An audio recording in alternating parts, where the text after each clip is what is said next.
નામ નટી કીર્તિ છે ને હું છે ને ભુજમાંથી જાઉં છું ને હું અહીંયા 15 દિવસ થઈ ગયા હું અહીંયા દવાખાને આવું છું એના ને મને બરાબર લાગે છે અહીંયા માલિશ નહીં કરે છે પછી કસરત કરાવે છે પછી એનું હેલ્થ મેગ્નેટ કે શું કહેવાય ને એ પણ કરે છે પછી મજા પણ આવે છે ને હું રોજ 1 કલાક આવું છું ને હવે 15 દિવસ જેવા થઈ ગયા.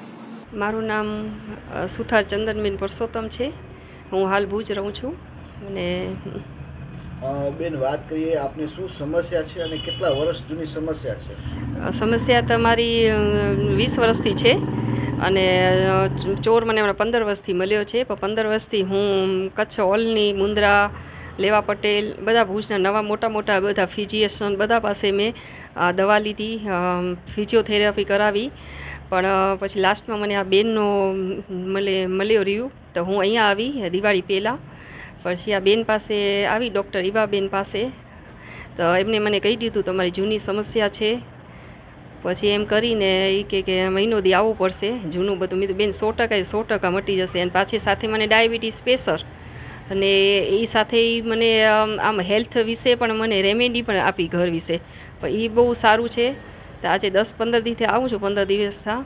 તો મને તો અહીંયા સર્વાઇકલની મારી તકલીફ છે ને, તો અહીંયા મગજમાંથી લોહી ન પહોંચે, ઓક્સિજન ના આવે, આ બધું દુખે. પછી એવી બધી અલગ એમની ટ્રીટમેન્ટ હોય, નેચરલ થેરાપીની બધું કરે પડ્યા. સારું કરે છે બેન, બહુ સારું છે. 30-40% જેવું જૂનું છે ને. મારા 20 વર્ષ પહેલાં હું બહુ હાઇબ્રોન પાર્લર કરતી હતી ને, ડોક નમાઈને કન્ટિન્યુ કામ કર્યો હતો ને મેં, તો અહીંયા કને નસ દબાઈ ગઈ. એટલે એમ થોડુંક ટેન્શન ફ્રી થઈ ગઈ કે હવે સારા બેન મળ્યા છે, એમના પાસે મને 100% રિઝલ્ટ મળશે. ને એટલે હું ભુજથી 10 વર્ષથી બધે ફિઝિશિયન પાસે ફરું છું, રખડું છું, એલોપેથિક પાસે કે આયુર્વેદિક બધે પાસે. પણ મને ક્યાં એવું સારું રિઝલ્ટ ન મળ્યો. આ બેન પાસે મળ્યો છે, ડૉક્ટર ઈવાબેનની હું ઘણી આભારી છું. હું કહું છું કે તમે મારા વાગે પીડાતા હો તો એકવાર તમે જરૂર ડૉક્ટર ઈવાબેનની મુલાકાત લો ને આવો અહીંયા કને. મારું નામ જયશ્રી સુરેશ ઠક્કર ને અમે અહીંયા કને સામે જ રહીએ છીએ. મારા પગ દુખતા હતા એટલે હું એમની પાસે ઈવાબેન પાસે આવી છું. એ મને હમણાં 4-5 મહિનાથી હતી. મને છે ને પગ ચાલવામાં સીધો રહેતો હતો પગ, એટલે વળતો નહોતો જરાય ગુડા પાસેથી. એટલે બહુ તકલીફ થતી હતી હાલવામાં. આવી રીતે હાલવું પડતું એમ, બેલેન્સિંગ નહોતી રહેતી, આમ નમીને હાલવું પડતું એમ. અહીંયા મને 10 દિવસ થયા. 10 દિવસમાં આપને કેટલો ફરક દેખાણો? મને ઘણો જ ફરક છે એમ. કાંઈ એમ 2 પગ હલકા થઈ ગયા એમ. જે મને ભારી ને અંદરથી દુખાવાને થતા ને એ બધા હલકા થઈ ગયા ઘણા. એનાથી આમ હાલવામાં હવે ગુડામાંથી પગ વળે છે, બધી નસો છૂટ થઈ છે. એટલે જે કડક થઈ ગઈ હતી નસો બધી હવે છૂટ થાય છે. એટલે હાલવામાં પણ હવે મને સરળતા છે. મેડમનો સ્વભાવ તો બહુ સરસ છે. અને ટ્રીટમેન્ટ પણ આપણને બધી જ જાતની એમનું સાયન્સમાં જે એમને થતું હોય કે આના પછી આ ટ્રીટમેન્ટ એ બધી ટ્રીટમેન્ટો આપે છે. એક તો આ પગની ને અહીંયા કને બેન લઈ રહ્યા છે એ પહેલી ટ્રીટમેન્ટ હોય. પછી અંદર અમને શેકની હોય, પાણીના શેકની હોય, ઇલેક્ટ્રિક શેક હોય, પછી તેલની માલિશ હોય, નસના પોઈન્ટ હોય, એટલે એક્યુથેરાપી હોય. પછી આ મેગ્નેટનું, એનાથી અમને બધે મેગ્નેટનું ફેરવે, ઇલેક્ટ્રિક ને સાદો. અને એવી રીતે બધી ટ્રીટમેન્ટ એમની પાસે જેટલા સાધનો છે એનાથી વારાફરતી એમને એમ ખબર હોય કે આના પછી આ કરાય, આના પછી એમ. મને રોજ ટ્રીટમેન્ટ બદલાવે કાંઈક ને કાંઈક.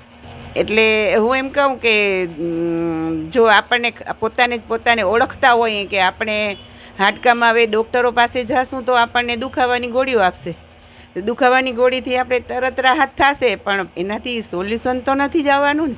જે આપણું સોલ્યુશન છે એ આમની પાસે આવવાનું છે કે એ જાણી શકશે ક્યાં શું રોલો છે, એના પ્રમાણે એ ટ્રીટમેન્ટ આપીને આપણનું એમ કે રસ્તો આપણો ખુલ્લો કરે છે. એમ કે આ સરસ એમ કે મૂવિંગ થતો થઈ ગયો એમ, ગુડો મારો નહીંતર થતો જ નહોતો એમ.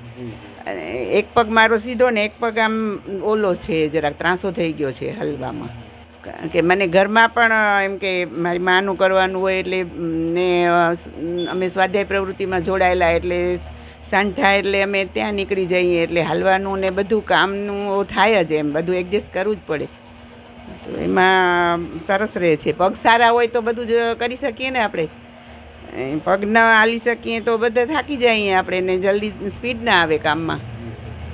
ના તો બહુ જ સારા છે બેન, અને સરસ ટ્રીટમેન્ટ પણ બહુ સરસ કરાવે છે બધી જ જાતની. મારું નામ ઈવા માકડ છે. હું અહીંયા 27 વર્ષથી પ્રેક્ટિસ કરું છું. પહેલાં મારા પપ્પા કરતા હતા અને પાછળ હું કહું કે ગળથુથી મેં આની જ લીધી છે એમ કહું તો ચાલે. એટલે બધાની સેવા કરવાનું મને આમે ગમે. એટલે મારા મેરેજ પછી હું ગાંધીધામ હતી તો ત્યાં હું 16 વર્ષ ત્યાં હતી, તો 16 વર્ષ ત્યાં ફીસ નહોતી લેતી. એ સેવા કરી છે. હવે બંને સાથે કરું છું તો એક મને વસ્તુ ઘણી જાણવા પણ મળી. અને લગભગ મારા ગુરુ કહું તો જૈન છે, જયભાઈ સંઘવી, અને પપ્પા મારા તો હતા જ પ્રબોધભાઈ માકડ, અને બંને પણ અને અમારા બંનેના ગુરુજી છે એમ કહીને તો ચાલે. એટલે બધાની સેવા કરવાનું મને ગમે છે. બધાને પીડામાંથી મુક્તિ આપવી. કારણ કે એ લોકો આવતા હોય ને બધી જગ્યાએ ફરીને આવતા હોય, બરાબર. હવે એને આશા કેટલી હોય કે કાંઈક મને 100માંથી 1% પણ આરામ મળવો જોઈએ, બરાબર. 100માંથી 1% બધે ફરીને આવે એટલે અડધા ડૉક્ટર થઈને આવ્યા હોય, બરાબર. તો પછી હવે કેવું હોય કે એને આપણે કંઈ એ મને કહેશે મને અહીં દુખે છે, કયા કારણોસર દુખે છે, એની પ્રકૃતિ શું છે, એની જન્મ તારીખ શું છે, એના ઉપરથી આપણે એની પ્રકૃતિ પકડીએ, બરાબર. એના જન્મનો ગાળો હવે વરસાદમાં એ લોકો આવ્યા હોય એટલે નેચરલી છે એની કફની પ્રકૃતિ જ રહેવાની. તો એ પછી એના રોગ એ પ્રમાણે આવતા હોય તો એને પહેલાં પૂછવાનું કેમ છે. માનસિક બધેથી હતાશ થઈને આવતા હોય તો હવે એને એના જેવું થઈને આપણે સારવાર કરવાની છે. એને આપણે પોતાના ફ્રેન્ડ માનો કે જે કરીએ તો એને અંદરથી જે કાંઈ હોય ને બધું બહાર નીકળે. જે કાંઈ હોય બધું બહાર નીકળે. એને આપણે સમજીએ, એ આપણને સમજે તો સારવાર કરવાની મજા આવે. ના નથી, ઇમરજન્સીમાં એ પણ જરૂરી છે, બરાબર. હવે આપણું જે કામ છે ને નેચરોપેથીનું ધીરું કામ છે, બહુ ધીમું કામ છે. 5 વર્ષનું હોય તો એ 5 મહિના લાગે, બરાબર. તો એ આ શું છે એને પહેલાં દબાવી નાખે. એલોપેથી છે એને દબાવી નાખે, પછી અંદર મોટું હોય તો ભલે, નહીં તારે હવે એની અંદર કેવું હોય કે સ્ટેરોઇડ છે ને સૌથી મોટું કામ કરે એમાં પીડામાં દૂર કરવા માટે, બરાબર. માનસિકતાને એવું નથી કે જરૂરી છે વાટ બીપીવાળાને ત્યારે આપણે નેચરોપેથી કરવા જઈએ તો કાંઈ મિનિંગ નથી રહેતો. એ હાલો જાય ઉપર કરવા રહીએ ત્યાં.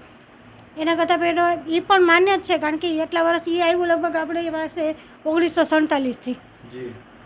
જ્યારે અંગ્રેજો અહીંયા આવ્યા ત્યારે એ લોકો મિલિટરીના બધાને એ લોકોને કામ કરતા હતા તો એ લોકોને તરત ઊભા કરવાના હતા. તરત લડાઈમાં એ લોકોને જોડાવાનું હતું. તો એની પાસે ઓપ્શન એ જ હતા કે જલ્દી ફટાફટ કામ કરીએ આપણે. આપણી પાસે પણ હતું, પણ આપણા જે પૂર્વજો હતા ને એ હવે રહ્યા નહીં, કોઈ પૂર્વજો કોઈ રહ્યા નહીં. એટલે એનું જે કાંઈ આપણી જે કાંઈ શિખામણ હતી ને એ કોઈ આપણને રહી નહીં. આપણા જે વડીલો હતા જે શીખવાડી ગયા આપણને એ આપણે ઠીક છે હશે કરીએ થશે, પણ જે મહત્ત્વનું કેવું આવ્યું કે ટાઈમ પહેલો એ આવ્યો કે ટાઈમ નથી, ફટાફટ કરો. એટલે એના હિસાબે શું રહ્યું કે એ જલ્દી એના નેચરોપેથી વિશે એ લોકો આગળ ન વધે. હવે આવે છે જાગૃત, હવે થયા. એ લોકોને જોઈને તો જાગૃત થાય, પણ પશ્ચિમના લોકો આપણને જોઈને જાગૃત થયા. એક ભૂતકાળને એ લોકો જોઈને આગળ વધ્યા છે, આપણે એને જોઈને આગળ વધીએ છીએ. એ લોકોનો સ્વભાવ, બરાબર, બધેથી જઈને આવ્યા હોય તો પેલો સ્વભાવ એનો દરેક વખતે અલગ અલગ દરેક વ્યક્તિનો હોય છે, બરાબર. એની પ્રકૃતિ કેવી છે એ કામ કરતી હોય છે. એની સાથે એનું અંદરનું શું વાતપીત કફ છે તો એ પ્રકૃતિની અંદરમાં એનો અત્યારે કયો દોષ ચાલુ છે એ પ્રમાણે આપણે સારવાર કરવાની હોય છે. તો ખાલી હવે વસ્તુ એવી છે કે દર્દીને આપણે કહીએ કે તમારે આ વસ્તુ નથી કરવાની. હવે અમુક વસ્તુ એવી છે કે છાશ દહીં કાંઈ નથી ખાવાના, બરાબર. હવે એ લોકોને કફ થાય, બરાબર. કફ ન થાય એટલા માટે આપણે એને છાશ અને એ બધું આપણે ના પાડીએ છીએ, છતાં એ પી જાય તો પછી રિએક્શનમાં એનું એ જ આવે કે એને કફ થાય, દુખાવો વધે, એ બધું થાય. બાકી કોઈ જાતની તકલીફ આમાં નથી થતી. આશીર્વાદ દે છે અંદરથી, જે આશીર્વાદ નીકળે ને ફી તો આપે એમાં ના નથી, બરાબર. ફી છે એ આપણી જરૂરિયાત છે, બરાબર. કે આપણું ઘર ચલાવવું છે કે બધાનું આપણા જે વ્યવહારો છે એ પૂરા કરવા છે એ ફી છે, પણ જે અંદરથી આશીર્વાદ નીકળે છે ને એ આખા અલગ છે.